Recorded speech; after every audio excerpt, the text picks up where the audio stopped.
So here we're gonna be stripping all this paint off this material here. These decorations go on there, as you can see. There's 3 of those, and they're all in pieces. Each decorative piece has about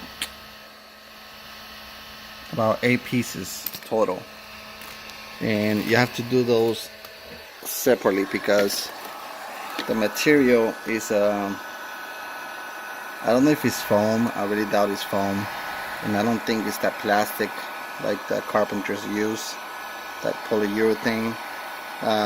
It seems more brittle because I had an issue with one of them that actually broke in 3 pieces. One of the pieces itself. The fastest way I've seen that I can actually remove this thing is put paint stripper on. It's a marine, one of those heavy duty paint strippers that you can use for epoxies. And so I let them sit about 15 minutes. Then I come back and put my heat gun on it.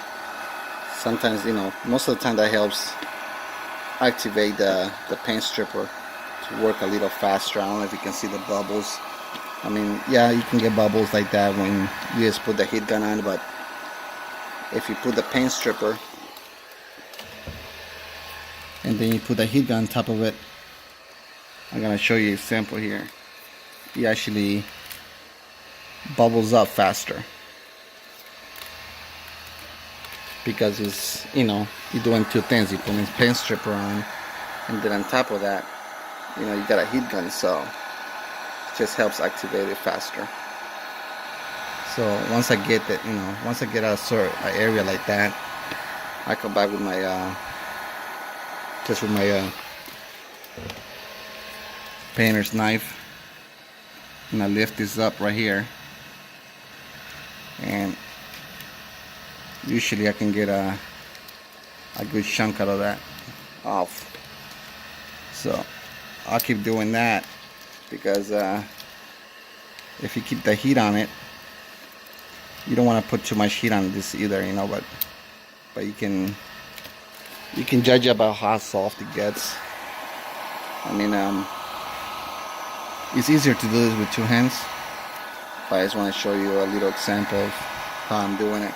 As you can see, the other ones are already, I got most of them done already.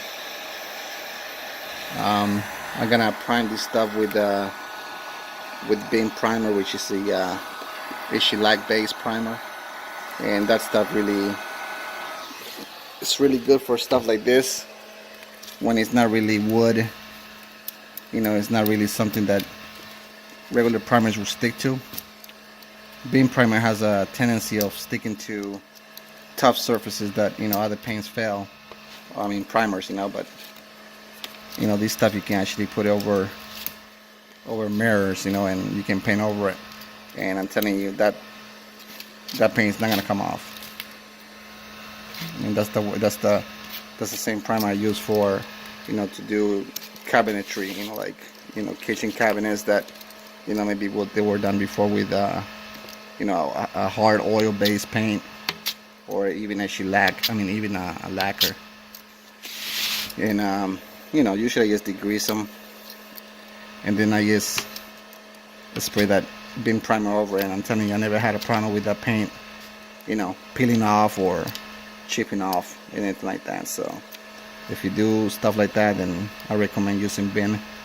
You can usually find it at Home Depot, and it's not cheap stuff. It's about $38 a gallon, but it's worth the material. It's worth the money. You're not gonna go back on something that it's gonna fail you later on.